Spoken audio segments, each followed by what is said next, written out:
Drama घाटा के अगले एपिसोड में देखेंगे कि रानिया का बार बार हमजा के प्रपोजल को इनकार करने से हमजा डिप्रेशन में जा रहा था और अपनी माँ से कहता है कि अब तो आपको खुशी मिल गई होगी क्योंकि रानिया ने इस बार भी मुझे इनकार कर दिया है अपनाने से।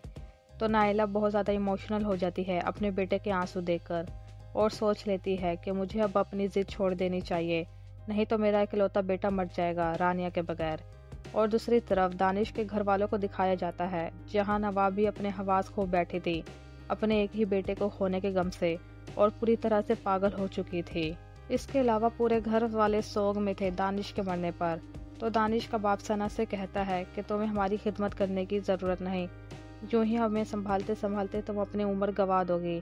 बेहतर है कि आज जो तुम्हारे लिए रिश्ता आया है तुम ज़रा उस पर गौर करो और इस घर से चली जाओ। पहले ही तुम्हारी माँ और नानी ने हमारे घर की खुशियों को आग लगा दी है अपनी बेवकूफ़ी और बेवजह लालच की वजह से। और जबकि यहाँ साजिदा के पास हमजा के माँ बाप आते हैं और बड़े प्यार से रानिया का हाथ मांगते हैं अपने बेटे की खुशी के लिए, तो साजिदा भी हाँ कर देती है खुशी खुशी, जिससे सब घर वाले मुस्कुराने लग जाते हैं। और बाद में साजिदा अपनी बेटी को भी समझा देती है कि मैंने भाई साहब को ज़ुबान दी है, अब तुम मेरा मान मत तोड़ना और चुपचाप इस शादी के लिए तैयार हो जाओ, नहीं तो मैं भाई और नाइला के सामने शर्मिंदा हो जाऊंगी।